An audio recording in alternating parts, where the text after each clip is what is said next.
hearts, your mind, and your ears, and eventually your voice, I hope, for the people of Standing Rock. I appreciate you coming to hear our speakers tonight and considering what they had to say. If you're completely unfamiliar with Standing Rock, you might hear some things tonight that are unsettling, to put it mildly. So just be aware of that. If you are familiar with what's going on at Standing Rock, then you'll probably have a much deeper comprehension when you leave here. What's going on, what the implications are to the Standing Rock Sioux tribe, what the implications of these situations are to the general public, of the American citizens, what it means to us here in Tennessee. And so I hope that you leave here thinking and knowing what part you can play in this situation that we're all facing together. We have two guest speakers tonight, and we really want to thank them and appreciate them for being here. Albert Bender is a journalist, and he's an attorney in the Cherokee Nation of Oklahoma. He was an eyewitness to Standing Rock, going up to Standing Rock earlier and reporting on what's going on. He's been watching this very closely, looking at each step that the government is taking, each step the Sheriff's Department is taking, each step that the Dakota Access Pipeline and Bakken Pipeline and Trans-Energy Partners are taking. And he's going to be helping us understand what's going on with Standing Rock in that context. Our first speaker tonight is Brittany Fire Crow, and she was up in Standing Rock in October, and she was able to stay for a while, and she's going to share with us what it feels like to experience the camps. There is a lot of violence that is associated with this situation, but the violence is not coming from the end of the Standing Rock Sioux Nation. It's coming from the end of the military police and from the Dakota Access Private Securities. And it's important to understand why this is happening and how this is happening. But it's important to understand that this movement is a peaceful, nonviolent protection act, and the people of Standing Rock are acting within their full and complete legal rights protected under the Constitution of the United States as Americans, and they're acting within their full, complete legal rights as the Standing Rock Sioux tribe, the great Sioux Nation. And so we want to look at what are the consequences of this, what's going on. So I'd like to turn it over now to Brittany Fire Crow and welcome her to share with us what that experience was really like. What does it feel like to be surrounded by nations upon nations upon nations? Now I think there's close to 8,000 people camping. That was the last that I heard. 500 and something native tribes are represented. I'm not sure how many foreign countries are represented in their flags. I know Belgium, Poland, Japan, New Zealand, Norway, Sweden. So there's a lot of international discussion about this. And, it's a very important issue that we're all bonding and joining together on. But let me just turn it over now and let's welcome Brittany Fire Crow to share with us her story.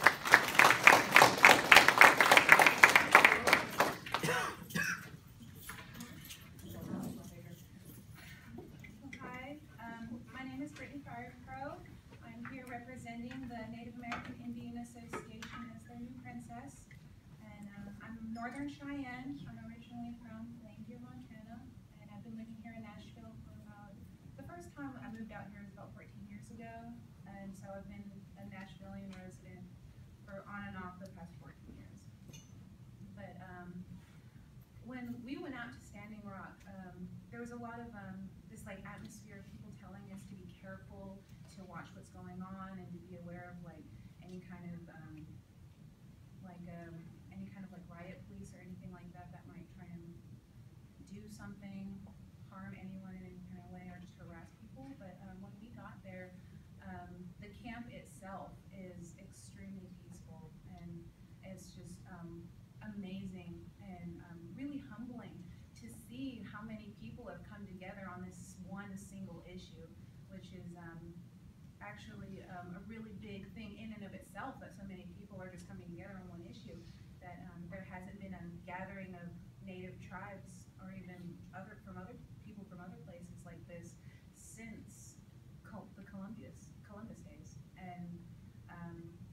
actually really an amazing thing to see.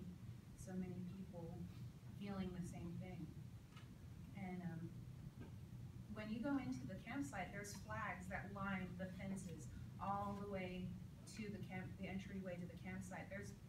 When we drove through, there was probably at least 150 to 200 flags just lining the fence on the way there, and then on poles when you drive in, all the way down the way. And it was really inspiring to see that many people coming to be represented. And when you get there, the people there are so gracious and so welcoming. I mean, they want to know, the first questions out of people's mouth were, where did you come from? And then immediately, how long are you staying with us? And it was interesting to see how hard it got as the days progressed to keep having to tell people, oh, we're only here for a couple of days. There was a lot of people that had been there for months. I even met this young man from Oklahoma, Oregon, he was from Oregon, and who did not have an address aside from the protest site, and that he didn't actually have anywhere else to go, and he was not sure exactly where he was going to land once everything was resolved. And we met a young man, my mom, she actually got into contact with him. He's also Cheyenne from our reservation in Montana, and we got into contact with him and to meet him and see if he needed anything out there and to show support for him. And he was a really wonderful individual to have met. His name was Caden Jure, and he actually hitchhiked there. And the teepee that he was in and a lot of the supplies that he was using to help him survive in the elements out there were all donations. And they were all from people supporting him in being there.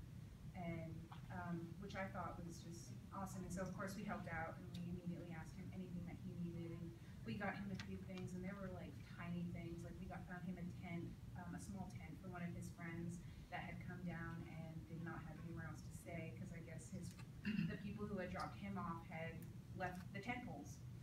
And so he just had this tent, there was no tent poles, but so we went ahead and we bought him another tent and some like propane gas tanks just to help keep warm.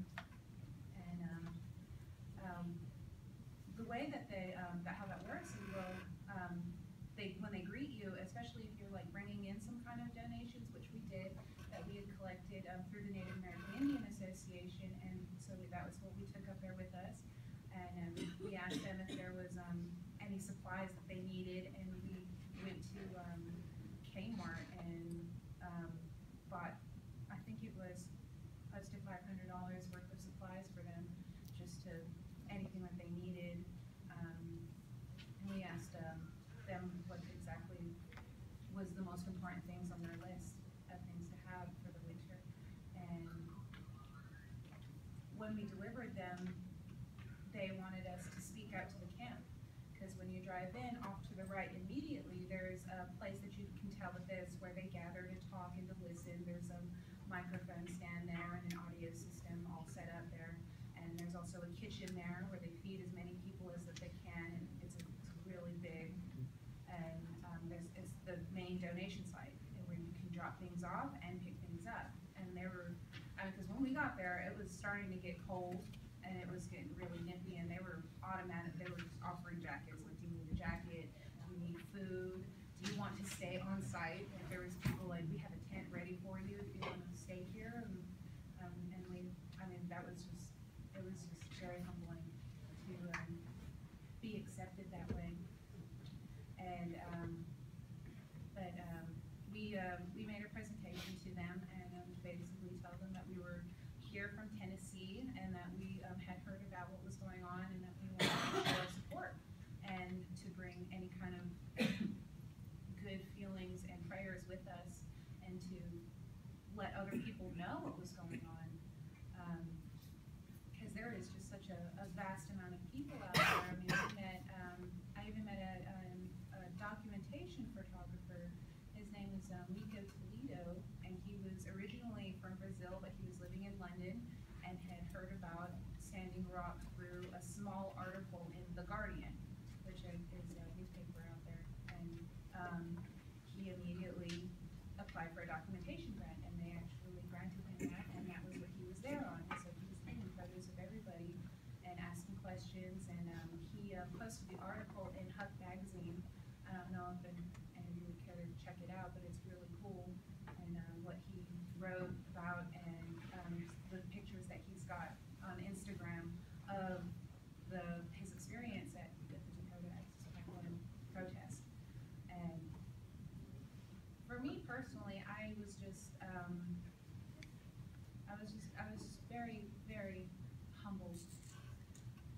the amount of love and just peaceful intentions of the campsite. And because when you drive in, once you get past the mic stand, there's a sign there, and that has the reasons why Standing Rock is making their protest there, and that there is no alcohol, and there are no firearms, and there are no violence allowed in the campsite itself. And just that in itself, we did not see anybody being disrespectful in any way, shape, or form while we were there, and which I think says a lot considering how many people were there, and just that everybody had this like idea of respect going in their minds and how they conducted themselves throughout the day. And when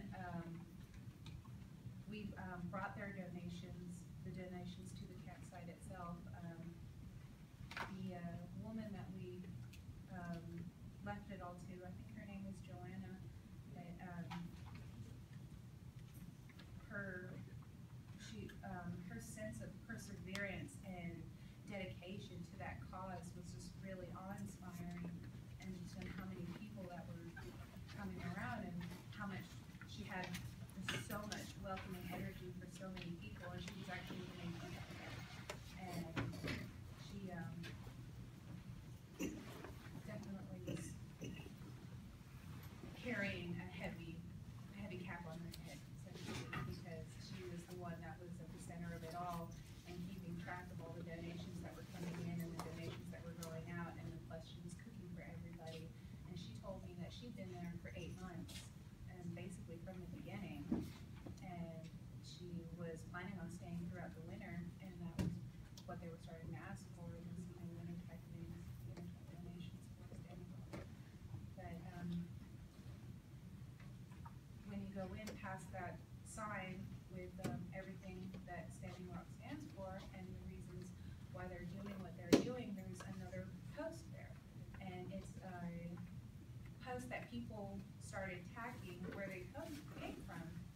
And when we started looking at it, there was places as far away as Brazil and Peru, and there was London on there. There was, I mean, even close all over the United States, just so much awareness, and it was really shocking to find that the major media outlets were not covering it at all, actually, and that was how we found out, was through our friends and family and Facebook, and it was not covered anywhere in a major media sense. So it was just that fact alone kind of gives you an idea of the kind of almost genuine oppression that's happening, and just a silencing of those voices.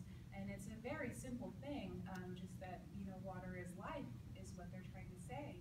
And that pipeline is, they have a history of breaking. And it's not even so much an if it breaks, it's more like a when it breaks. And it's not very sustainable. I mean, it was supposed to go north of the city of Bismarck, actually, but the city of Bismarck itself actually was the one that protested in the first place. And so the Texas-based company decided to move it south, and that's how it ended up going so close to the Sioux Reservation, and why they started noticing it. And it's just time that we finally said that we've had enough. And I think that's why this is building momentum and awareness the way that it is, even though the major media is trying to blanket it, that people are waking up and they are saying, you know, we care about how we treat each other and the world that we live in, and that it does make a difference, and it will affect people in the future. And this is not an issue that is solely based in North Dakota. There are pipelines that are run through Tennessee that are eroding, because we actually, upon returning from Standing Rock, we met a man. His name was Mike Younger, and he's the author of the 2015 field study of gas pipeline safety in Tennessee. And he's been pushing his own, he's been working on this since then, trying to push legislation for the pipelines here in Tennessee. So it's not just a Native issue, it affects everybody in the country. And I think everybody should be holding hands and pulling together to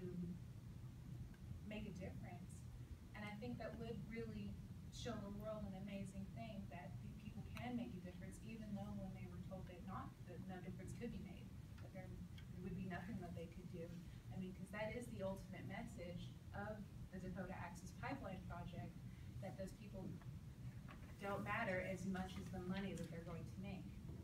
And that's not right. That is very wrong, and I'm really happy to see that there are so many people here that are hearing about it and noticing and realizing that they can make an impact too, and that it does make a difference if you stand up and say, no, that this is not right. And I really would like to thank you all for showing up tonight, and just let me know if you have any questions or if you'd like to hear more about what happened while we were out there. But we do have some information with us about the Native American Indian Association and some of the issues happening about here in Tennessee. And we've also got a petition, and it's just to tell about the to push legislation through for the Cultural Life Center that the Native American Indian Association is trying to have built here in Tennessee. Because there is no home base for Native peoples here in Tennessee, though there are people here and that have been living here for a long time. There have been tribes here that have been here since the very beginning. And so it's definitely very important that you hear about these things. That I have a question. Yes. Online, I see when a tribe will come in and they'll have the full grand entry on their way into the camp. I'm wondering if any nations came in while you were in the camp, and what that might We have did, been like. actually. There was an Aztec.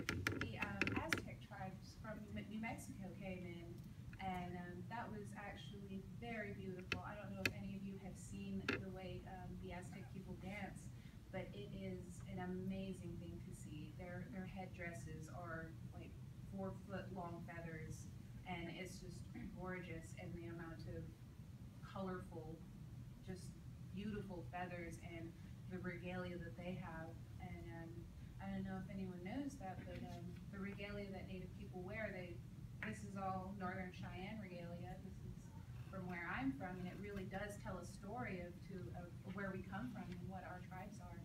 And it's not all just one single tribe over the entire United States.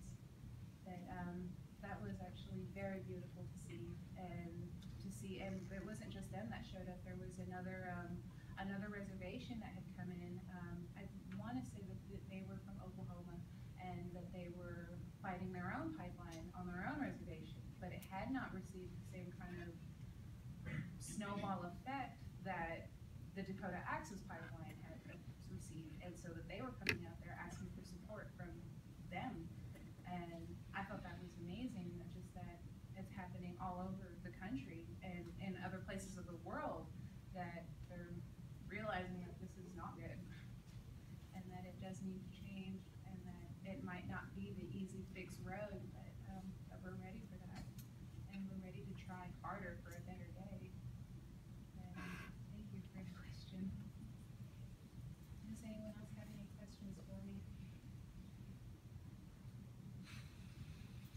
Well, thank you so much for listening to what I had to say, and keeping in mind that it is easy to get angry and to feel the outrage and the injustice of it all, but it is a peaceful protest, and that they do not want to be associated with any kind of violence, and it's more about the power through unity that is where the strength is coming from for the Dakota Access. Thank you so much.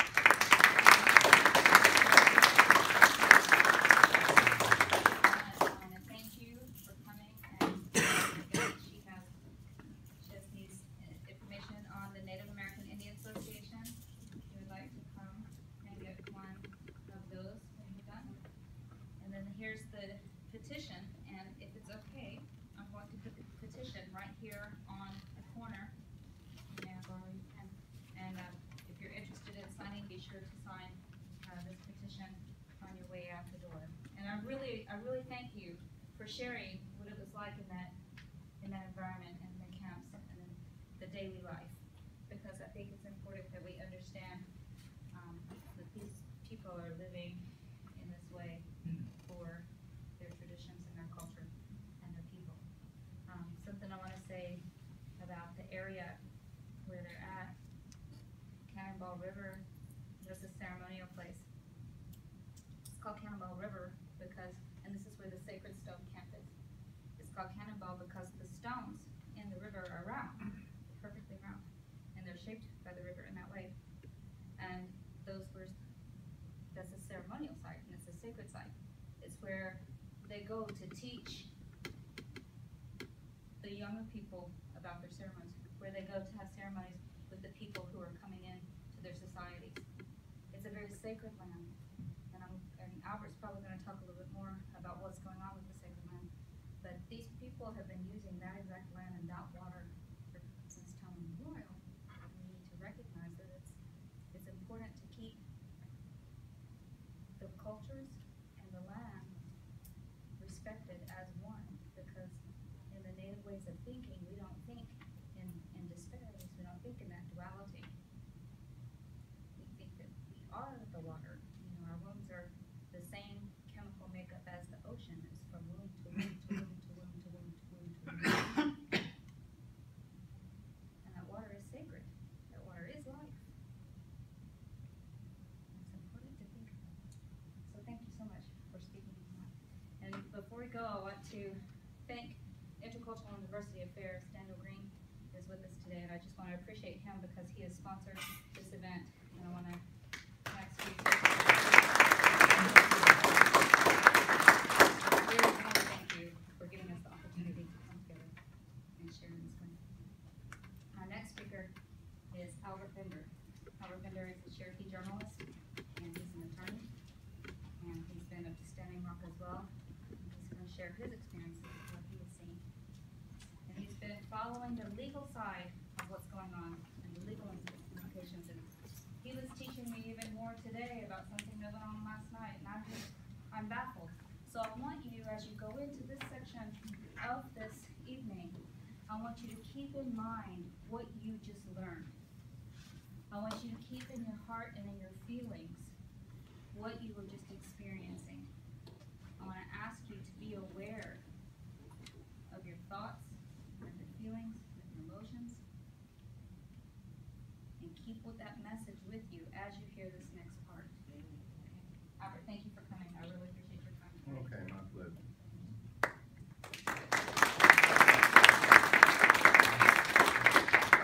Thank you. Well, I'm really glad for the opportunity to be able to address you here this evening. And I want to thank Brittany for that very fine presentation that she gave. I've known Brittany and her mother, Mona, for, can't remember how long. It's been a pretty good while now. Thank you. And it's always good when you're an Indian to be someplace where, you see other Indians, so, and, that's a warm feeling. And that was the whole feeling about being at Standing Rock. You go there, and it's just thousands upon thousands of other Indians there, and you get such a feeling of just, quite frankly, empowerment. You get a feeling of almost invincibility. You get a feeling of, hey, we can do anything. We can stop this. The sentiment of the people in the camps were, and particularly the elders, is that it's not a question of if we stop the pipeline, it's a question of when we stop the pipeline, because we mean to stop it. And from some of the things that Brittany was saying, I'd like to just kind of amplify on it a little bit before going further. And when she talked about there was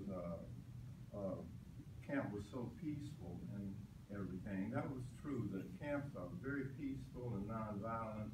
They're dedicated to nonviolence. But what happens is violence comes from the North Dakota law enforcement agencies. The Morton County Sheriff's Department is one source of just tremendous General Custer type of violence toward Native American people. We have the National Guard there. They are also part of this monstrous racism that goes on. You have the local security forces there. And, one of the experiences we had when we were first got to North Dakota, and we were driving from Bismarck to North Dakota, and just to give you an idea of the atmosphere there, we're on the highway and we passed a young Indian couple, man and woman. They're just walking down the highway, minding their own business. As soon as we pass them, I look in the rearview mirror and I see the lights of the highway patrol. The highway patrol has stopped, pulled up beside the couple, and I don't know what was going on, but I know for one thing, they weren't doing anything. That's the kind of atmosphere you have in North and South Dakota. I mean, it's kind of like if you could envision, I'm sure some of you have read about what happened in the South in the 1960s when African Americans were demonstrating for rights. It's that kind of hostile atmosphere on the part of law enforcement. Also, there were people there from, as was mentioned, from a number of foreign countries. There were people there from England, people there from Japan, Australia, and I met a number of people who were Maoris from New Zealand. And I've always had, and I think a lot of the Native Americans, we have a real warm feeling for Maoris because their history is similar to ours in the sense of fighting the European invasion of their country, and they fought wars with the European settler government the same way that we fought wars with the European settler government in this country. But again, those were the kinds of things that really gave you a warm feeling. And again, to amplify on the fact of the hostility toward Indian people, I have a good friend of mine who's a Lakota from Pine Ridge. And when this all broke out, he had a friend of his, a young Choctaw woman from Oklahoma, and she expressed a desire of going to the camps to teach the children. Because another thing that's happening in the camps is that the children are organized into schools to make sure that they get their education while they're there. And just as an aside to that, the North Dakota Department of Education about a couple of months ago, they said, well, we don't see where that these Indian schools in the camps have been approved by the North Dakota Department of Education, and they said, we think what we need to do is go in there and take those kids. Now, that has been a real fear of people ever since the camp started, because when we first got there, myself and others, we were talking to one of the attorneys for the camp, and she said, and she was a white lady, she said that people there were suffering from PTSD, post-traumatic stress disorder, because of the generations of genocide that took place. And one morning we got up and looking online, and unbelievably, and this is a statement from the North Dakota governor, he was saying that he was authorizing, and this was in black and white, he was authorizing the National Guard to shoot Indians on sight. Now, other people might find that absurd or a monstrosity, but for those of us who have lived through the trauma of 500 years of genocide, and for those of us who have had relatives killed in massacres and battles, that is not something that we take lightly at all. We look upon that as something that could really happen. And what we were told was that the camp actually has an evacuation plan, just in case something really, really tragic of that type of nature, where people, you got a bunch of white guys coming there and are going to shoot you. So there is an evacuation plan that has already been set up for people to, get across the river or get across the reservation boundaries and the like. The gathering, and it's composed of 3 camps. You have one camp called the Red Warrior Camp, then you have the camp called the Oseti Sakowon Camp, which is the Council of the Seven Fires, and then you have the Sacred Stone Camp. Now, actually, it got a little confusing to me at first because the Oseti Sakowon Camp is actually an outgrowth of the Sacred Stone Camp, but it developed across the river from the Sacred Stone Camp and became so large that it became actually a separate camp in itself. And also, it was just beautiful to see all the tribal flags that were standing when you pull into the camp. When you pull into the camp, first thing you see are just thousands and thousands of Indians. You see a sea of teepees. You see a sea of camping tents, cooking fires. And the feeling of people there is such a warm feeling that, as I said, you just feel almost invincible. And everybody's in a good mood. Everybody feels good toward each other. And about the second day I was at the camp, I was talking to a native lady from Montana. And she said that she had spent every penny that she had to catch a bus from Montana to North Dakota. And so as we were talking, she started, just kind of joking. She says, you know what? She says, I've never seen so many happy Indians at one time in my life. Everybody's happy. I said, yeah, we're all happy because we're fighting for the right thing. And we feel just good about being around each other, and we're all headed in the same direction. Again, we're all fighting for the same thing. I was there as a member of the press. I was writing for News from Indian Country and also the People's World. And you, again, got a warm feeling because people knew that you being native and you're a member of the press, that you're going to write the right thing. Because a lot of people from other press agencies who came in there, well, some were completely barred. They found out where you had to check into a press tent when you come to the encampments. I think Fox 17, as soon as they said they were Fox 17, they had to leave. And along with a couple of other news agencies that were not considered friendly toward the native people. There are so many things that were going on there, and the camps were very well organized. You had one main kitchen, and that was near the front of the camp. And then I think there were at least 3, if not 4 other kitchens, subsidiary kitchens that were spread across different areas of the camp. Now, in contrast to Ramona and Brittany's experience, when they said it was cold there, when we were there, it was hot. I didn't know it got that hot in North Dakota. Every day we were there, it was about 95 plus. And the tribe, in fact, supplied umbrellas to everybody. Because if you were standing out there listening to people talk and listening to the different tribal delegations that came in, you needed an umbrella. If you were going to sit on the ground or even just stand up, I mean, the heat was terrific. And as I said, I had no idea it was me. I always thought of North Dakota as having a, pretty cool summer. It's not the case at all. Also, the camps, they're called spirit camps or prayer camps because the camps start in the morning with prayer ceremonies. And then they end in the late afternoon also with prayer ceremonies.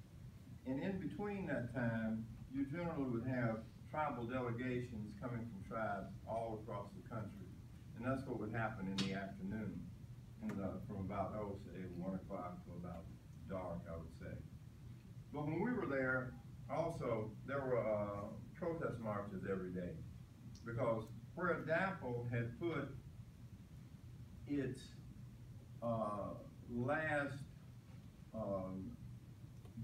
drilling site, which, people have been able to stop that drilling site at the time we were there. It was about a half a mile north of Standing Rock. So every day, several hundred of us would walk to the drilling site, and it would be about maybe 100 or 150 feet off the road.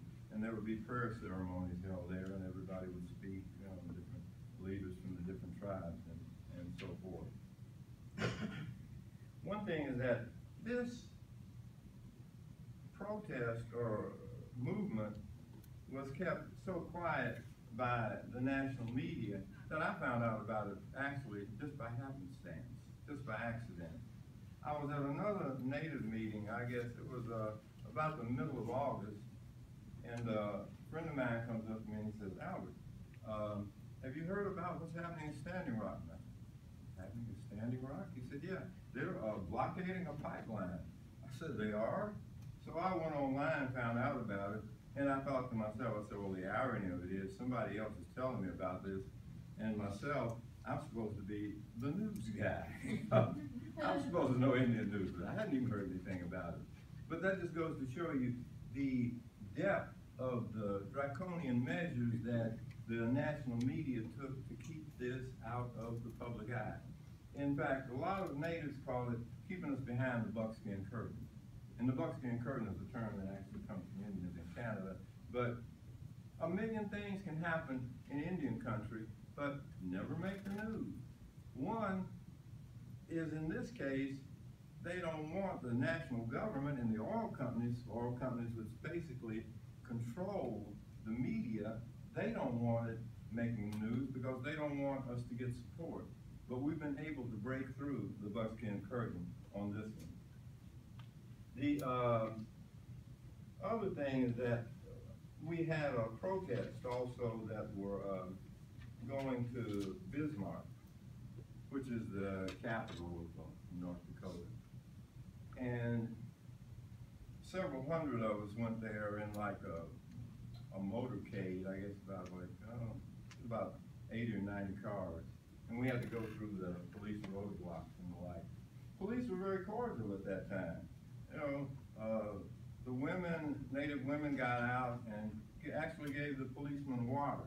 Because, you know, we're trying to tell them, gosh, we don't want to be your enemies. Hey, this is something that we're all fighting for. The fight for clean water and the fight against the oil companies is not something that just affects Indian people. It's something that affects all Americans. So we're not just fighting for us, we're fighting for you.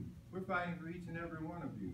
At one point in the camps, one of the elders said, you know what? There should be people here from Virginia, West Virginia, Georgia, Florida. And he said, I'm not just talking about Indian people from those areas. He said, but people of all nationalities and colors, because we're fighting for them too, because those pipelines are also going through all those different states. Think about what just happened recently with the Colonial Pipeline. Colonial Pipeline, about a week and a half ago, it blew up, and I think it was Alabama again. One worker was killed, 5 are still in the hospital. And about 2 weeks before that, or let's say about 3 weeks before that, Colonial Pipeline had another spill. And what makes these things so dangerous is that once you put them underground, oftentimes you don't know that there has been a break or a spill until you walk out into your yard, and next thing you see is oil coming up, oil bubbling up through the ground. In fact, the first time that the Colonial Pipeline burst a few weeks ago, it was discovered not by an oil company inspector or anybody connected with the oil company. It was found by a member of the Alabama Consortium for Mining. This particular gentleman, he was just checking abandoned mines in a certain area of Alabama to, you know, as part of routine, what he does, and that's his job. And he walked into one mine and he sees all this oil in the mine. And then he alerted the proper authorities, but the point is that this oil was not discovered other than by accident. And that's what makes it so frightening, is that Dakota Access Pipeline is going to tell you that, okay, they're going to tunnel 100 feet under the Missouri River, but then when it bursts, how are you going to know until the water starts going down? How are you going to know until somebody just finds out about it by accident? And certain things that they're trying to, say, clean up for PR purposes. There's a lot of things that have happened, I would say, in about the last 24 hours. Online, I saw where the head of Energy Transfer Partners, which is the corporation that owns the DAPL, he was on PBS. He was interviewed on a PBS special. This particular slimy gentleman's name is Kelsey Warren. Mr. Warren, he was all, irate, a little bit nervous, as he was being interviewed. And you know, I was expecting to be a little bit nervous, in fact, a lot nervous. And he said that, well, this pipeline was going to have the best steel that was made in the world. In other words, reinforced steel. He said, and where it goes under the Missouri River and then comes out, he says, we're going to have special monitors there. So if there's any leak whatsoever, we'll know about it immediately. Now, the guy who was interviewing him, he was no fool.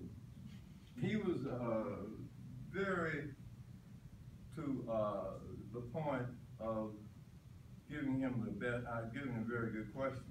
He said, well, the subsidiary, because you know all these things go into subsidiary this, subsidiary that, you know, corporate, blah blah blah, et cetera, is Sunoco, the Sunoco Corporation. And he said, Sunoco, who does your work, says, gosh, in the past year, you know, he gave the number. They had so many thousands of Sunoco oil spills. Kelsey Warren, his immediate retort was, well, that's a lie.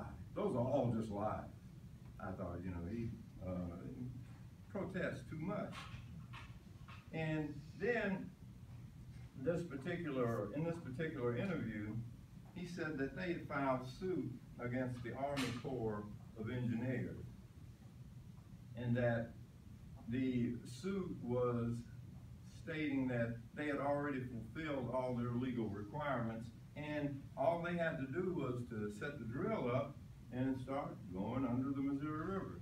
Now, particularly disturbing to me was last night, received word online that they had, yesterday morning at about 3 o'clock a.m., DAPL had pulled in a drill, done it very quietly, very secretly, and I said, okay, now are these fools going to start drilling today? Because that's what they had said they were going to do.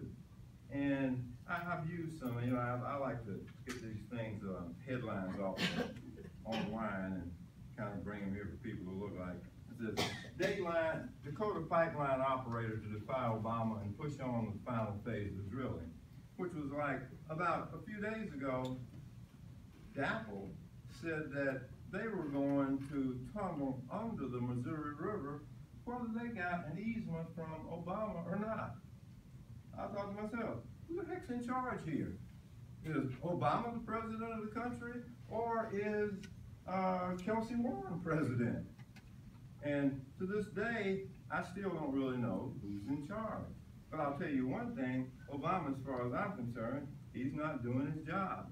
He should have taken very staunch action and said, look, all he has to do, all Obama has to do is to suspend the construction permits of Dakota Access Pipeline. He can do that. And with the stroke of a pen, he can stop all of this. But what has he done? He sits back and says, I'm monitoring the situation. What does monitoring mean? You look in the dictionary, monitoring means I'm watching. Does that make any sense? Of course not. It's absurd. Here it is, you have a company that has broken the law and has brutalized scores of Native American men, women, children, and elderly, engaged in war crimes, and Obama says, I think I'll just watch this. As far as I'm concerned, at this point in time, he has betrayed Native American people. He has betrayed not just Native American people, he has betrayed all people of this country. Now, he can redeem himself by doing the right thing. Now, I have my doubts that he will redeem himself, but I'll put it like this. I hope I'm wrong. I hope with all my heart I'm wrong, and he does redeem himself. And I'll take back everything I've said about him so far, everything that I've written about him as of late.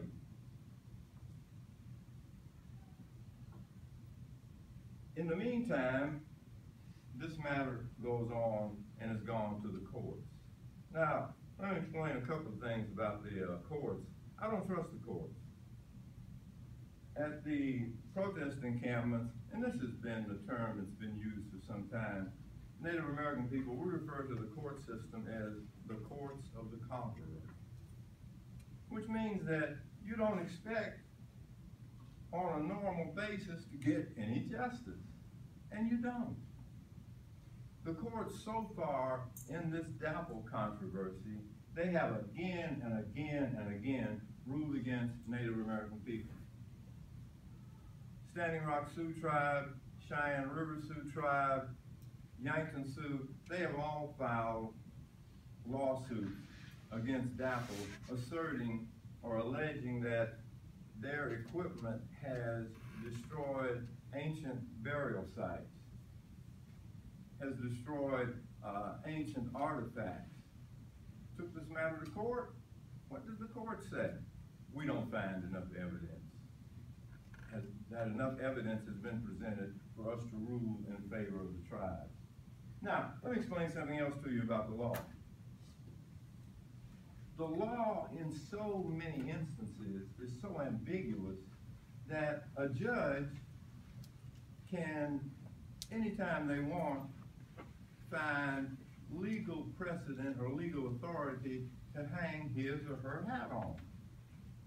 That's why they talk about the difference between liberal and conservative judges. They say, well, a liberal judge is going to rule one way, conservative judge is going to rule the other way.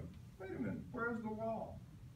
The law is so ambiguous and so flighty at times, and it's made to be that way, that a judge can rule any way they want. Now, I hope I'm wrong again. DAPL has taken this matter to federal court, and I would not bank on it that the courts are going to rule in our favor. But I will say this. If the courts don't rule in our favor, I'd like to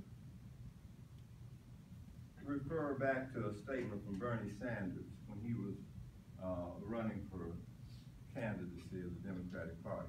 Bernie said, and guys, I sure wish Bernie had run, was the candidate, I would have voted. Since he didn't run, I didn't vote. But Bernie said on this matter, and I quote, regardless as to what the courts say, the pipeline must be stopped. In other words, what he was saying was, the heck with the courts. If the courts rule against us, that doesn't mean a thing. We go forward anyway, and I think that's what we need to do. The problem being that this is bank finance. The banks are the most powerful economic entity, financial entity in the United States today. As they would call it in some circles, finance capital. Finance capital. And I'd like to refer to this is one of the main papers I write for News from Indian Country.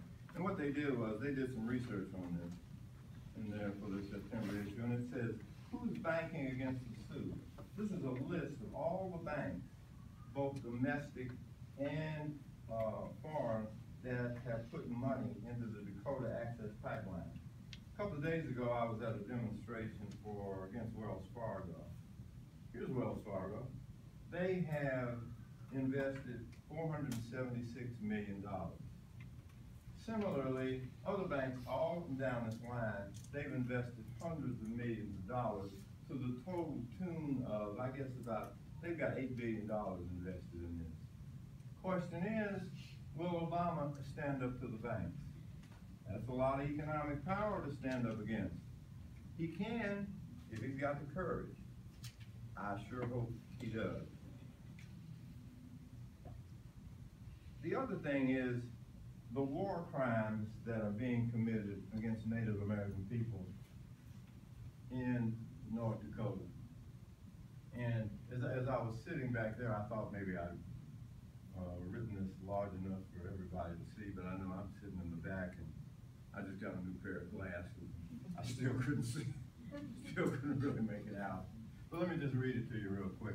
War crimes and other atrocities committed by North Dakota law enforcement and accomplices against Native men, women, children, and elderly at Standing Rock.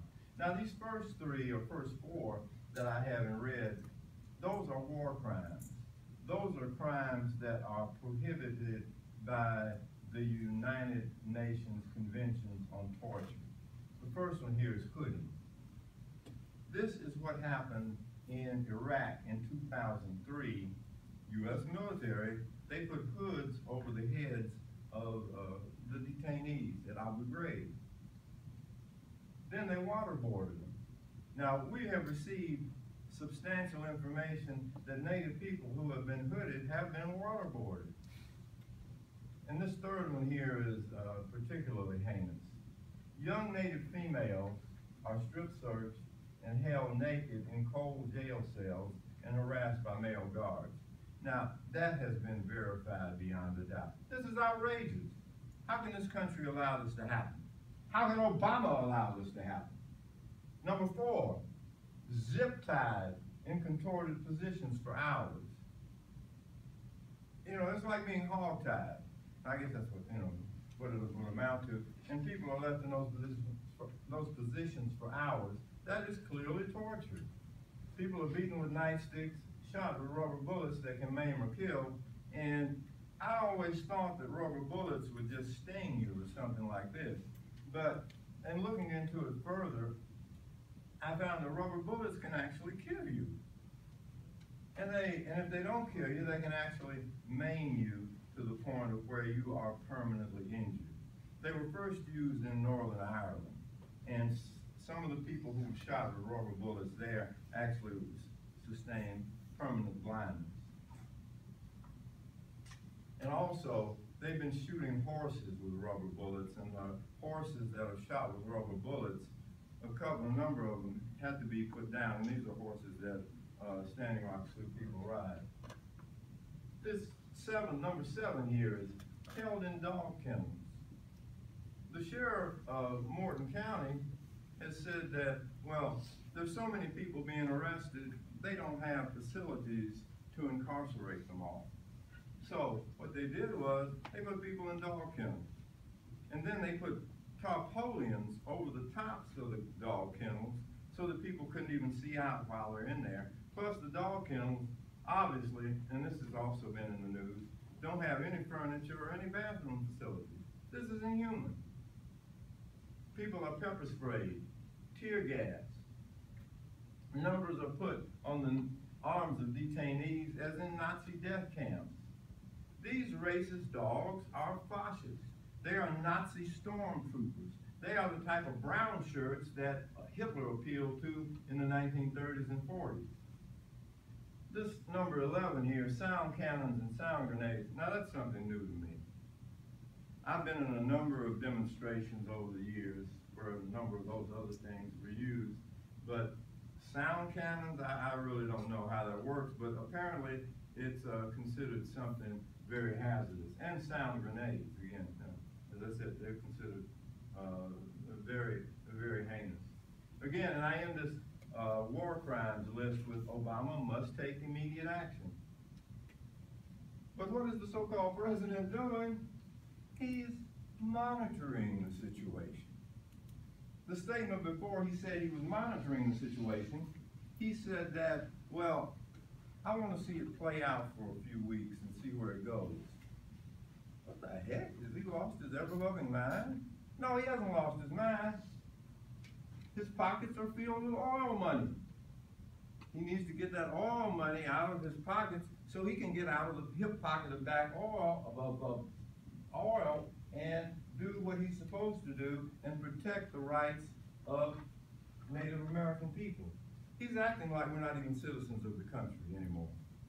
That's what it boils down to. The United Nations a couple of days ago issued a statement chastising him, saying that Obama is not protecting the human rights of Native American citizens. In other words, he's allowing the human rights violations of Native American people to go on unstopped, to go on unchallenged. And when he says something like that he's going to monitor the situation, and I've written about this, to me, that makes him morally complicit with the injuries that people suffer. He has blood on his hands. Does he want to leave the presidency with blood on his hands? Well, I'll tell you one thing. His presidency, which has been lauded by some, which has been deemed praiseworthy by some, will be forever looked upon as the presidency of one who did not care about the people of this country. The good things that he does will pale into insignificance and be overshadowed by him continuing to let this happen. And you see the picture of this fellow here? That is the sheriff of Morton County in North Dakota. His name, remember this name. For those of you that have cell phones and would like to have a picture of him, I would say take a picture of him. This picture needs to get around. His name is Carl Kirchmeyer. I put on that poster, wanted for terrorism, for war crimes against Native American water protectors in North Dakota. And the infamous Mr. Kirchmeyer, he said about 3 days ago that he was actually proud of the job that his officers were doing. I can well imagine that General Custer said the same thing about his men in 1876, that he was proud of what they were doing. But Mr. Kirchmeyer, he should be arrested, jailed, and charged with war crimes. I don't care how, either way that this goes, and we mean to win, Morton County and Kirchmeyer, they have it coming, legally speaking. But again, where's Obama? Or maybe, and this is what some people are feeling in the country, they say, well, maybe Obama's just kind of stalling until Trump comes in. Trump has said that he is in favor of all infrastructure projects and that he's even going to resurrect from the grave the Keystone Project. What are we going to do here, folks? I guess we're going to have war in this country. Because if that happens, you're going to see a civil conflict in this country, the likes of which you have not seen since the Civil War. And for my part, I'll tell you quite frankly, it can go to civil war, because I've had enough. We've all had enough. One of the things that the elders said to us in North Dakota was, enough is enough. 500 years of this, said God, it's just too much. To give you an idea too of the life and death issue involved here, if that pipeline goes across the Missouri River, under the river, the water is ruined, then you have all these maladies and ailments that will kill people, that will result from a degrading of the environment. Give you an example. Online, about a couple of weeks ago, a woman who lived in a small town in Texas, first thing she said was, I wish my town had fought like Standing Rock was fighting. Because she said several years ago, pipeline was proposed for her town. She said everybody got lucrative amounts of money. But she said a few years after that, she said people started dying of cancer.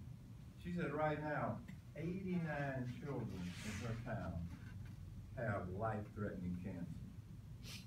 Now to me, to stop this pipeline, quite frankly, it's worth dying for. If we have to die in the process, then so be it, rather than see Indian children dying of cancer, rather than seeing Indian children not make it to maturity. And her town was so impressed by the resistance at Standing Rock that they have already contributed $5,000 to Standing Rock. And she said they were collecting money to send thousands more, because she said, again, she wished that her town had taken the measures that Standing Rock had taken so far. And I want to mention something else. I believe Brittany mentioned this, and I just wanted to amplify on this a little bit. This headline here states, pipeline rerouted to keep Bismarck's water safe. What that means is that this pipeline was originally slated to run north of Bismarck. But Bismarck is a town that's about 90 to 95% white. As soon as the good white folk of Bismarck found out that a pipeline was going to be coming near them, they raised such a hullabaloo about it that the pipeline recanted its route, and that's how it ended up at Standing Rock. And I haven't seen this in the documents, but news reports say that they actually had a big council meeting at Bismarck, and this is in the minutes of the council, saying that, look, you're not going to put a pipeline near our town. Send it down there, where the Indians are. As far as Bismarck is concerned, and the Energy Transfer Partners are concerned, and the Corps of Engineers, Indian lives are expendable. We don't matter. Interestingly enough, that interview that was held with Kelsey Warren last night, he was asked about that by the interviewer, by the reporter. And guys, he tried to pass the buck on it. He said, well, no, this wasn't the decision of Energy Transfer Partners. He said, this is what the Corps of Engineers told us to do. I said, my gosh. I mean, like rats wanting to leave a sinking ship. What other excuse are they going to come up with? But yeah, he tried to get out of that. The issue remains of what can be done to permanently stop the pipeline. The issue remains of what all are we facing here other than just a pipeline. We're facing a fascist takeover. We're facing incipient, nascent fascism that it looks more like a social experiment that's being planned. The news media and the government is just seeing how far they can go with the mistreatment of people and how far this mistreatment can go before other people raise enough of a controversy about it to bring it to a stop. I don't think that it's any accident at all that this is happening. Again, I think it's part of a social experiment. And I think that if this experiment is successful, then you're going to see this happening in other states. You're going to see it happening here in Tennessee. You're going to see it happening in Ohio. You're going to see it happening, more of it happening in Texas, California, wherever there is a pipeline. The question is, and the irony of this, that the fact that this is all happening now is, I don't know how many of you may know, probably, I would assume most of you know that this is Native American Heritage Month. So,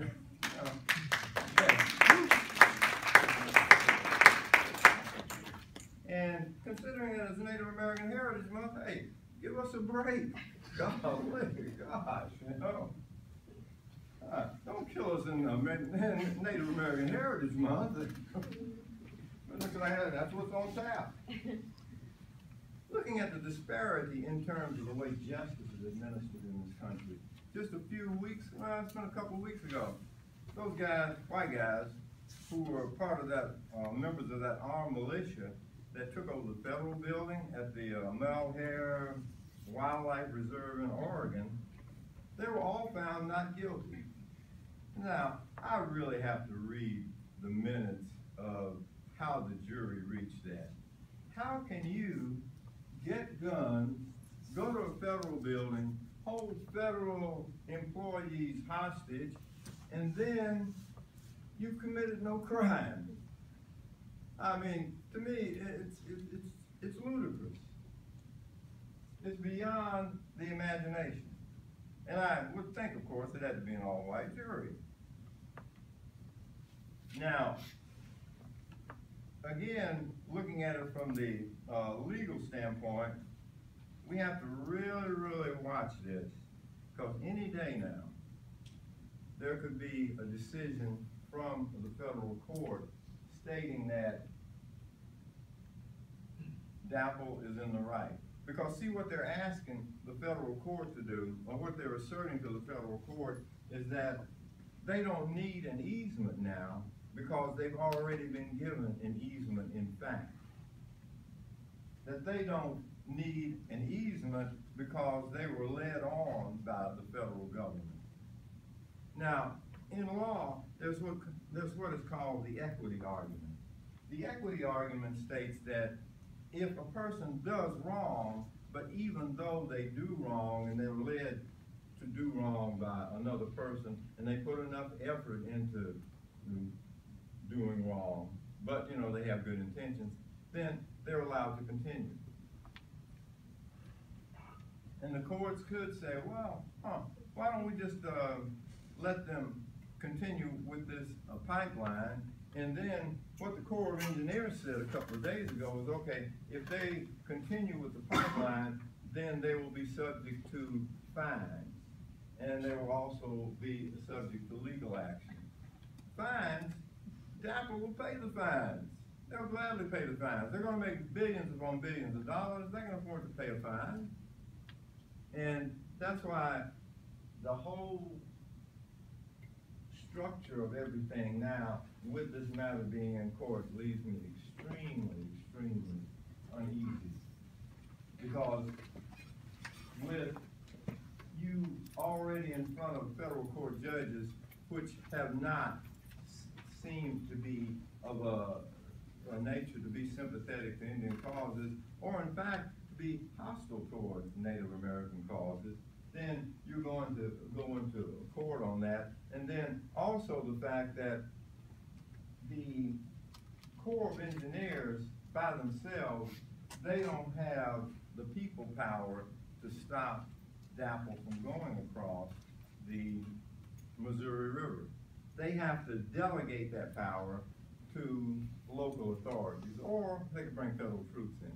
For my part, I think that they need to bring in federal troops to secure the safety and the lives of the Native American people. There's so much to be covered in this, and I'm just kind of touched on so many things that could be gone into in greater depth. I mean, this is the kind of thing that could go on for hours and days, but I want to conclude at this point by saying that this fight again against the pipeline is a fight for all of America, and we are fighting not just for Native people's rights, but we're fighting for the rights of all people.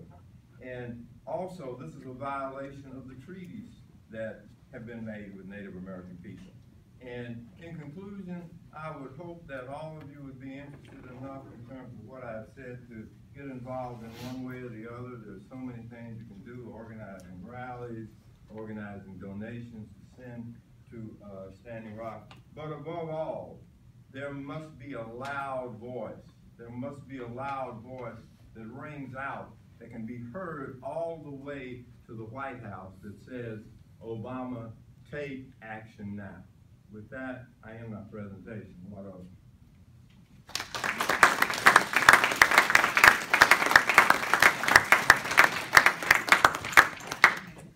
And I want to thank you all. And I want to say a couple things. Albert mentioned and Brittany mentioned how much the Standing Rock people need to prepare for the winter season, because they're holding their ground. Students for Environmental Action, I'd like to introduce the president, if you don't mind, Evan Conley.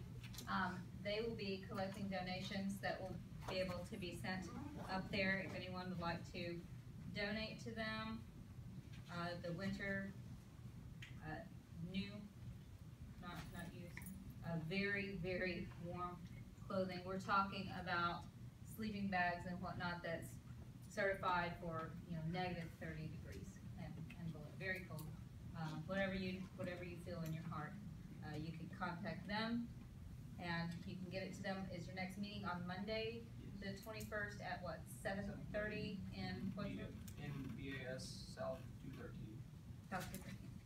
So that's one route that you can take to get there. And something else that I want to say regarding what I thought Albert was going to mention it, but I didn't hear him say it. I also thought you were going to tell the Wells Fargo joke. Oh, no. But that's okay.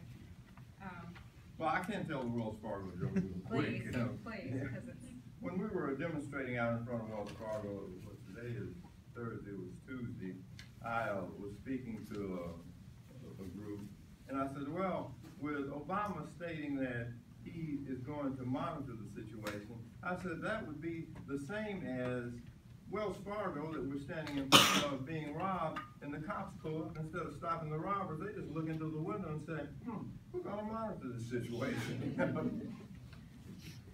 Oh, I might want to add too that, yeah, I don't know whether everybody's gotten one of these little leaflets that I have here to further elucidate on what needs to be done. And I want to remind you that the petition is up here for the Native American Indian Association. So a couple things come up that I want to recap for you. We're talking about treaty rights. We're talking about the Fort Laramie Treaty of 1851. This established the boundary in northern North Dakota all the way around Cannonball, all the way down to the Standing Rock people, all the way down and all the way up past Missouri, the whole region. 1868, Fort Laramie Treaty reduced the population, the living population boundary, but it did not cede the land. It did not cede the land. The land that we're talking about is Standing Rock Sioux Tribe land by rights. The people have every single right to stand on their own land and say, I want to live. I want my children to live. I want to live where my ancestors lived. I'm not leaving, and you're not coming, and you're not taking my water. They have every right. They have every right to stand up. The United Nations stated that they are within their rights. The United Nations stated that the American government is allowing the Sheriff's Department and the Army Corps of Engineers to use what they term unnecessary and excessive force against unarmed people. It's important to think about that. Brittany shared with us how peaceful, joyful. Albert talked about how loving the people are. They're not asking for a fight, they're asking for their life, and they're asking to be heard, and they're standing up and protecting not only their rights, but all of our rights. 18 million people from that water source down here to Tennessee. That's us. And they're putting their lives on the line for it. And they're camping out in the winter, and they're camping out in the blizzard, and they're standing up every day. Every day they're walking out to the sites, and they're praying, and they're singing the songs, and they're smoking their pipes, and they're being hurt. And it's wrong. And I don't feel like it's appropriate to stand here and say nothing. I don't feel like it's appropriate to stand here and not raise our voice. I don't feel like it's appropriate to not demand of our president to protect our people, our American citizens, our brothers and sisters, our people at Standing Rock and the rest of the country from a corporate decision to come into their land. Now we're talking about that land, right? We're talking about something else. There's a federal law called the Native American Graves and Repatriation Act. Forgive me if I'm overspeaking. Please, overlook me. The Native American Graves and Repatriation Act says if you identify a culturally specific site, a land source that is used ceremonially, a structure that has history, story, identity, part of the lives of the people, it is a protected site and cannot be in any way desecrated. And the violators of such are accountable. Tim Mintz works with Standing Rock Tribe and went out to the site where the pipeline was happening and identified 82 were destroyed the first day. 82 ceremonial sites were destroyed the first day. And here's how they got destroyed. They documented them, and they ran to court, and they got that paper slapped down on the table by 4 o'clock, which is the law. They filed it, protect it.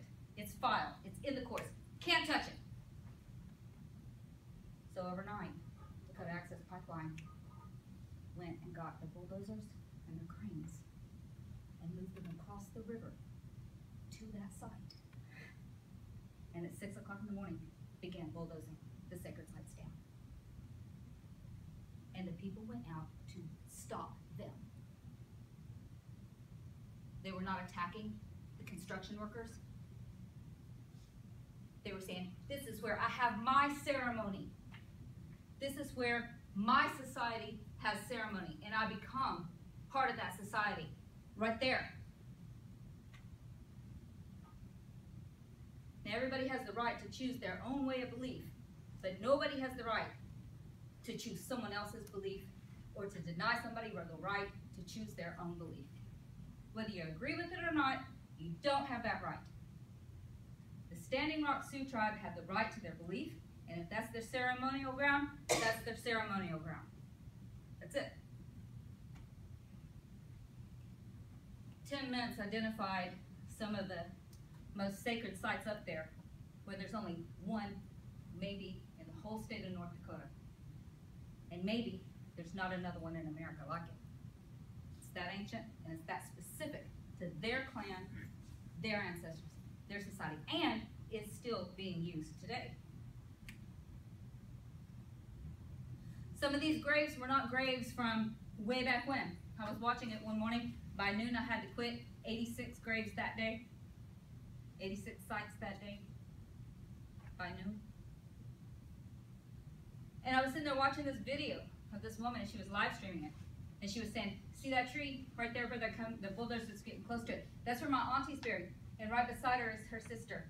Look how close they are. Look how close they, oh, they're at the tree now. Oh, they're bulldozing it now. By law, federal law, you have to stop, you have to report. No federal law is being followed. The police officers instead are attacking and preventing the protectors from protecting themselves, and therefore aiding and abetting the breaking of federal law by the Dakota Access Pipeline construction workers under the guidance of Kelsey Warren. Now, that's an issue. That's an issue. You mentioned the Bismarck pipeline moving from 5 miles outside of Bismarck down to 1 mile within the tribal peoples. This was unsafe because it was by the wording on the Army Corps of Engineers document. It was considered unsafe to the human population of Bismarck. Therefore, we recommend right here through the tribe, as if these people are not considered a human population to be valued and protected. Not recognized. They didn't even mention the people in the second statement. How do you do that? How do you do that? There's also some confusion I want to clear up regarding the statements that the Army Corps of Engineers, Department of Army, Department of Justice, and Department of Interior issued. September 9th, the judge ruling said, we're not going to slow the injunction down, go ahead and have construction immediately after. Department of Justice, Department of Interior, Department of Army said, wait. And the wording was really nice, said, Basically, anybody committing crimes is going to be held accountable. Now think about who's committing the crimes. That was the statement. It's still in place. Anyone committing crimes will be held accountable. Federal law is federal law. And then it said, we suggest you voluntarily stop construction. And so everybody celebrated. They stopped the pipeline. The next day, the construction workers were right at it. They chose not to voluntarily stop. October 26th, next statement came out. We suggest you stop. The code access did not stop. Has not stopped. So the last statement said, we do not authorize construction on the easement or on the land, Bureau of Land on the border of Lake Oahe or under the ground, which means that they can construct all the way up to the edge of the water, and they can continue on the other side and continue construction, but they can't go from their drilling pad under the water and come out on the other side yet. That's the only part that cease and desist actually applies to. Know that. If the Standing Rock Indian people are having such a difficult time protecting their life, their water, if our government is turning a blind eye to our military aiding and abetting a corporation for breaking federal rules and nobody is arresting anybody except the people protecting themselves, where are we as a country? Where are we as citizens? Where are we as a people? What right to life do we have? What is our actual right to life, to happiness, the pursuit of happiness? What is that? They're sovereign nations. Do you understand what that means? They're sovereign nations. Every right to govern themselves, every right to decide for themselves, every right of a nation. They're domestic dependent, but they are a sovereign nation. What does that mean to you? Find out. Think about it. The most distressing news, and this is where I'll stop also, the most distressing news came to me as Albert and I were walking in. I've been probably for most of the students here in the class hour, and that's buried in both staying up on day after day right now. But I didn't watch the news. I didn't get on our media. I didn't listen to my brothers and sisters talk about what they're facing last night and the night before. But would you mind telling us what Kelsey Warren said when he said, Oh, at the end of and this is where we stand.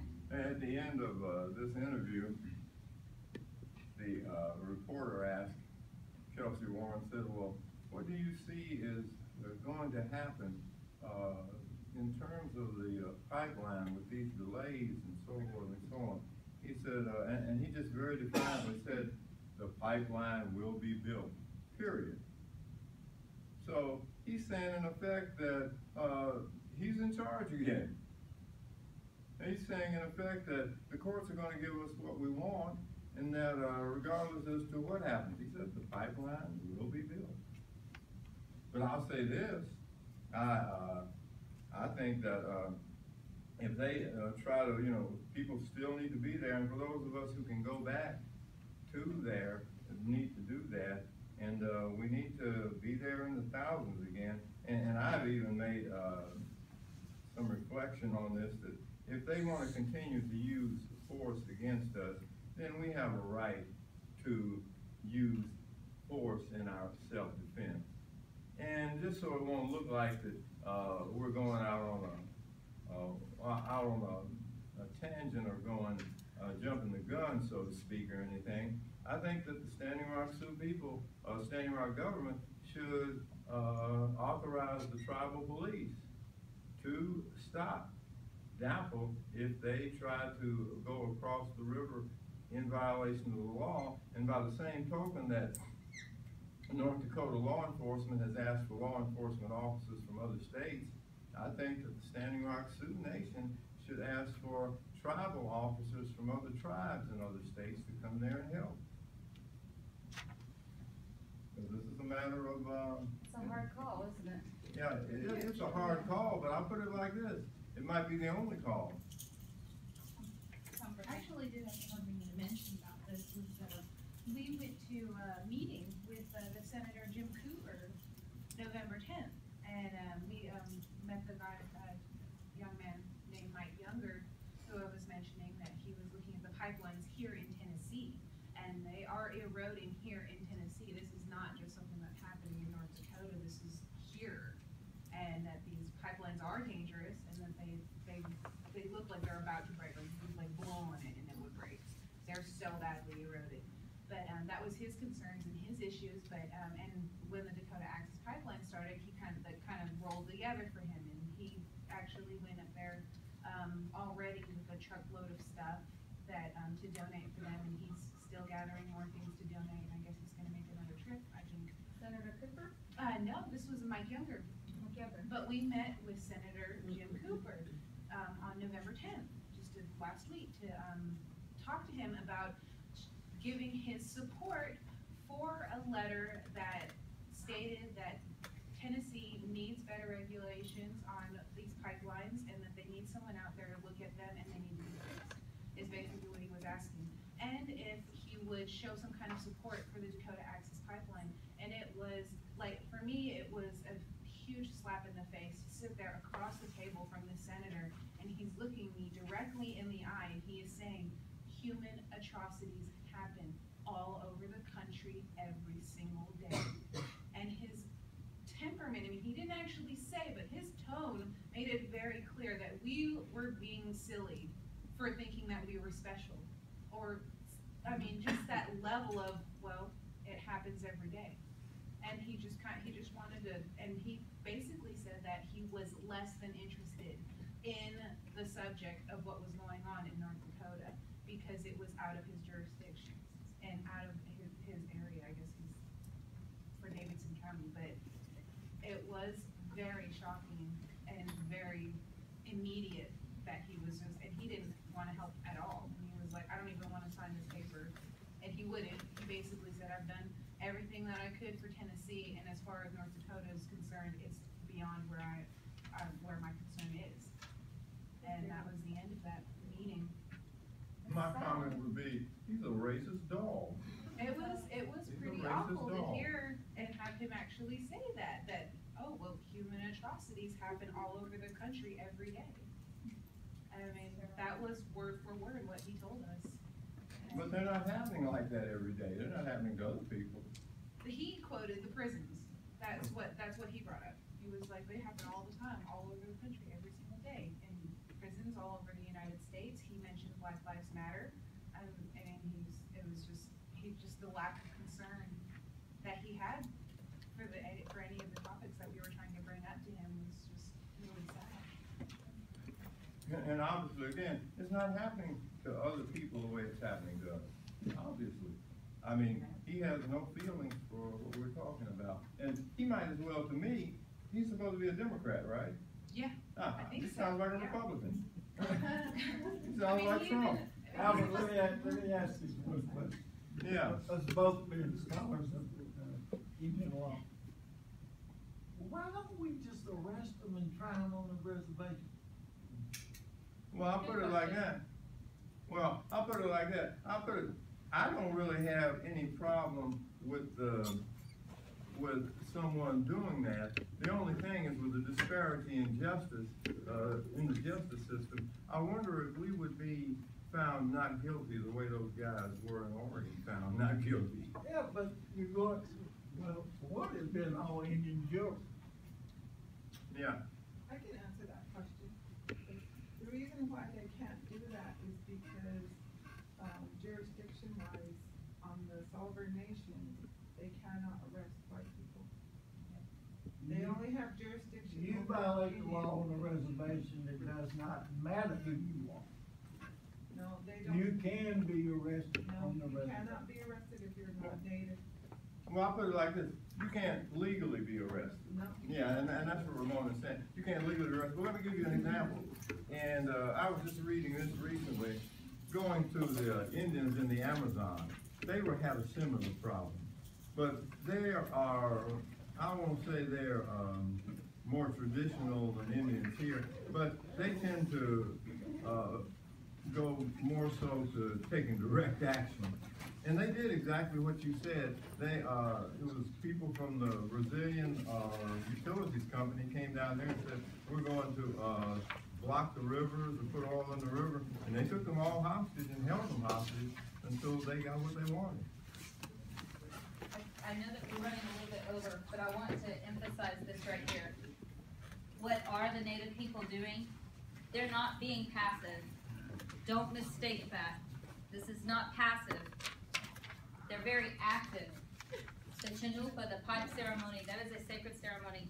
And the songs to it before, I will not sing them, but they talk about how you look around and you see your grandfathers watching you, and you see your father and your creator and your mother earth, and they're listening. And then when the pipe is smoked, you know, the prayers are being heard. Not being passive, we're fighting this with our prayers. And Robbie Robertson has a beautiful song in it that says, you don't stand a chance against our prayers. You know, all of your anger, all of your hatred, all of your aggression, you don't stand a chance against our prayers. And that's true. And that is what we're seeing today. We are fighting it. And so I ask you, when you're thinking about this, in your way, in your personal way, to join into that prayer and pray for this peace, pray for this peaceful resolution to this very, very difficult situation. We're all praying for a peaceful resolution, but a lot of people, in fact, when we were out there, were of the opinion that eventually it's going to get really ugly. Let's pray for that. Yeah, that's going to get very ugly. And I mean, we have to be prepared for it to get ugly. Well, it's already ugly. We just have to be prepared for it to get uglier. And we have to look at creative ways of dealing with it when it gets ugly. I have a couple questions for you, sir. Yeah. If you don't mind, I'm sorry to be so picky, but I'm extremely interested. I guess I'm going to start with what is probably going to be your least favorite question, but I think you'll understand. Just because, if you haven't noticed, I have been back here recording everything you're saying, and I've loved everything I've heard. I hope I can be helpful and not hurtful in any kind of way. Not to minimize the hypocrisy of the situation in Oregon in any way, but as far as I was aware, there were no employees held hostage. Maybe you may have just talked about something I haven't heard, or maybe misspoke, but I thought I heard you say that there were hostages held in the Oregon standoff with the armed militia up there. And unless I'm mistaken, there weren't any, correct? Yeah, well, I'll put it like this. That's where the thing got a little murky, because, see, originally when they went in there were people in the federal buildings. And I'll put it like this. I think they were stopped from leaving temporarily, but they weren't held as hostages. Right. But you can say there was equipment that they were held hostage for, you know, X amount of time. Right. But they didn't hold them hostage. But for the length was property and equipment, if I'm not mistaken. But I do actually recall at the very beginning there being people present there. Yeah, there were people present, and they held them for a while. Right. They let them go. When you said earlier, one of the first things you said was that or maybe you said it, Brittany. It's Brittany, right? The news agencies have to be checked in before they are allowed into Standing Rock, and certain news agencies aren't allowed in. And not that doesn't make sense to me, but just to clear it up for the record, if there's a lack of media coverage and the media may not be allowed in depending on who they are, there's got to be more logic to that than I'm able to put into words, right? Well, I'll put it like this. There was some criticism of doing it that way, and in fact, I reflected in my mind, you know, you think of that old adage about any publicity is better than no publicity. Right.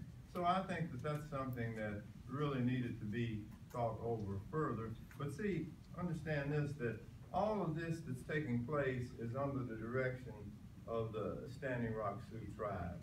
And when we go there, we have to go there and follow what they want us to do, although we might have some disagreements with it. But I mean, yeah, some of the news media have raised that question of, well, how can Indians complain about they're not getting news coverage when in fact they borrowed a lot of the news outlets? I mean, there's other places that the media could have set up shop. They don't have to go into the reservation necessarily to cover the subject. That's how, I mean, it makes sense to me that they don't have to be allowed into the reservation to cover the topic. They're still not covering the topic, as far as I'm aware.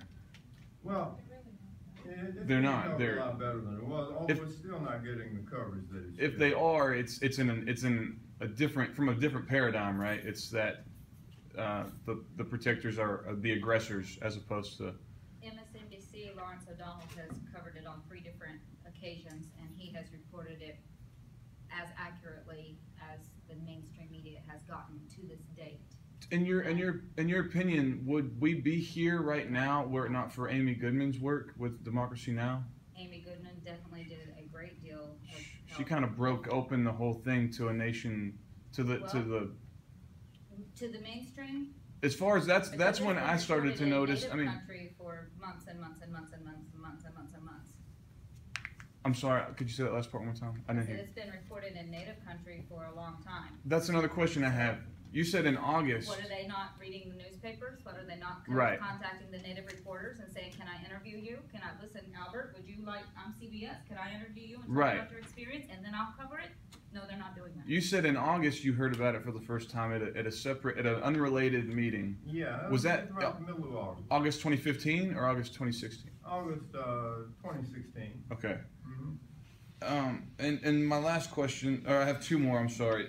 Are you familiar with the music festivals of Mr. Warren's, Casey Warren's, his music festival and his music? I'm not. Record label that he has multiple bluegrass and folk artists on, including and has had many people play at, like I believe the Indigo Girls were one, and the most famous person, his name escapes me, but he has held a music festival apparently in Texas over the past maybe couple decades, and he's apparently a musician himself, and he's called it like the Cherokee or some kind of, the name of the festival is related to the native people's land that it's near. It's just kind of atrocious. I just recently heard about it. I think it was on Democracy. I know what you're talking about now, yeah. I read about that online. He calls it the Cherokee Creek Festival. Right. Yeah, it's just amazing that somebody could seem to care about something outwardly so while acting in just an opposite kind of way. My last question for you, just because I didn't do my research and I didn't get a chance to maybe hear you say anything earlier, like, what is your background? You sound like you're from the South, like myself, and I was just curious if I could kind of get that backstory. Well, Oklahoma, yeah, Oklahoma's a lot of Southern accents. Right. So you have like studied law and practiced law? Yeah, in fact, I've been a tribal attorney for tribes in Oklahoma, New Mexico, and Arizona. I've been the head of various Native American legal programs and legal entities on a number of reservations in those areas, particularly New Mexico and Arizona, because they don't have reservations in Oklahoma. Has anything you've ever dealt with in your career compared in the scope and scale of this? No, and I think I brought that out in this sense because early on when I was speaking, I said this is the largest Indian protest meeting, or Indian protest gathering in U.S. history.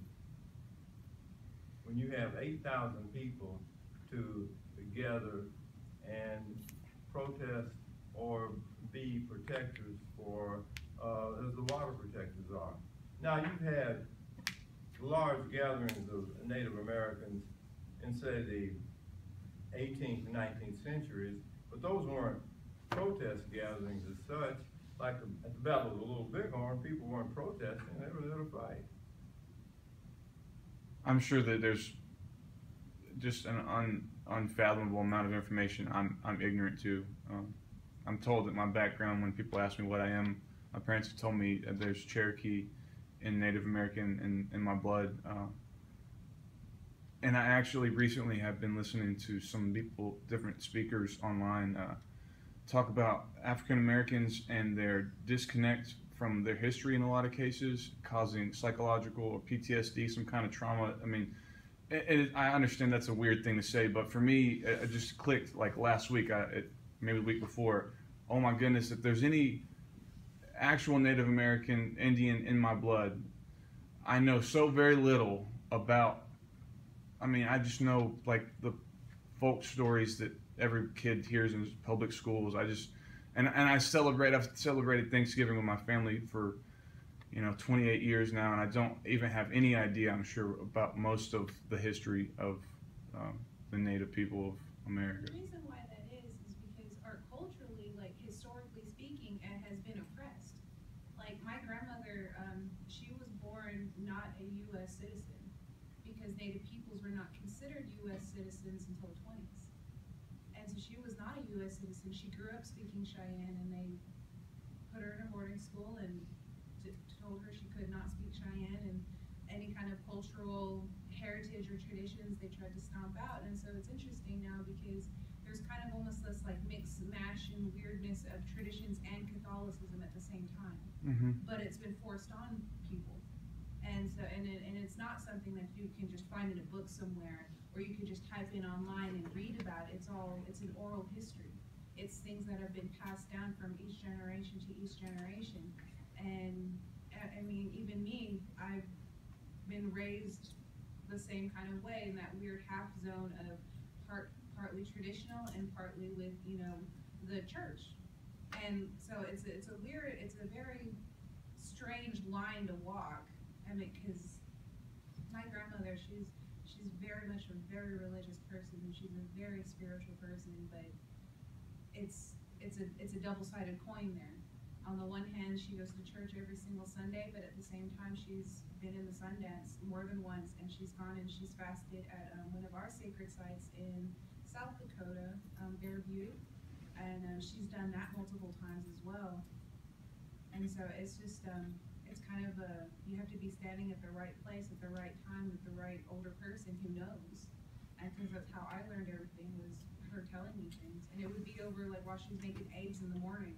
She just mentioned some story that happened at one point, and I might not have heard if I hadn't been standing with her making breakfast that one morning. So Thank you. it's definitely a handed down kind of thing. The other thing too is Native American Indian Association just had a powwow in October at the Long Country State Park. And one of the things that we did there was we did a membership drive. And we invited everybody, we gave a 50% discount, and we had invited people to come and join us. And I can't tell you how many people identified that they were either Cherokee or they had Native American ancestry. And then one of the things that was brought up to me was that because of the Trail of Tears, they didn't want to identify their Native ancestors because they would have been taken on the Trail of Tears and removed from here. Right. And so there is trauma there for, the PTSD. And now we're meeting people who say, well, I do have, like in your situation, I do have, my grandmother was Cherokee or whatever tribe it was, and trying to establish that identity because it's lost. And then for some of them, I don't know that they're ever going to find that because their parents didn't want to talk about it, their grandparents didn't want, or their great grandparents didn't want to identify that. And it's a sadness, that I see with some of them because they're missing that. And so I know that the Cherokee tribe, Eastern Band of Cherokee tribe, they have a historical organization that is dedicated towards helping people find their genealogy. And that may be a resource for you. Thank you. Thank you all very much. Are there any more questions? Yeah. When did the camps and protest really pick up steam as far as like population wise? Like if you had Standing Rock, they were already there. They were the ones who first at the beginning. When did it all actually start? Well, actually, it started with two people, and I interviewed one of them when I was there. Joy Braun. She's a young woman from Cheyenne River Sioux tribe. She said she and her cousin actually set up a teepee there in April. And she said they sent out a call, I guess it must have been through social media, whatever, but they sent out a call for other Indians to join them. And she said actually she expected some people to show up, but she said the next thing she knew, in the next few days, people just started showing up in droves and droves. And she said she was just amazed at how many people showed up. And of course, before she did that, she had to get the permission of the Standing Rock Sioux tribe, because she's, you know, Cheyenne River Sioux. But it started with two people. And just, Two women. yeah, two women. And then it just catapulted, just mushroomed from there.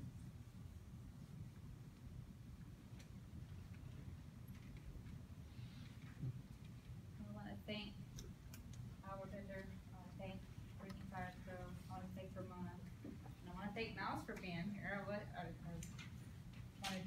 I thought about asking you to come speak on the Navajo Code Talkers, so maybe we can do that. Maybe one of these days I'll be able to come over here That's and, cause it's a long story too. But I just wanna hear Albert, what do you have to say about the Standing Rock issue? And it's very, very interesting and very touchy to what's taking place now. I was thinking about going up there myself. I haven't have an attempt, but right now after hearing Albert, I'm going to attempt to go up there. When we had ceremony last night, or Tuesday, there was discussion up in Nashville, and someone said we should all just take, I think it was you who said that, Yeah. we should all just take rent a couple buses and take a caravan, and so They need all it's support they can get. discussed, I mean, it's being discussed, and so. There are it'd be- also ride shares that you can join on Facebook. And there is an individual, I can't remember his name, but if you can get enough people, he'll schedule a bus for you.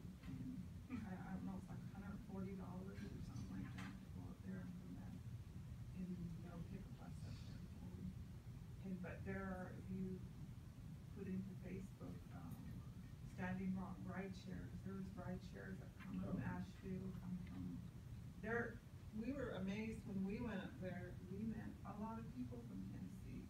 In fact, we were following a bus, a big yellow school bus that had Tennessee license plates. And this was on that Columbus Day, Indigenous Day. There was like over 100 cars, and we were following this big yellow bus that was from Tennessee. And I was like, oh my goodness, That's we awesome. found our people. Yeah. There are people. That's what I heard too, is when you come into camp, then they help you find where your people are, is that the case? Yeah.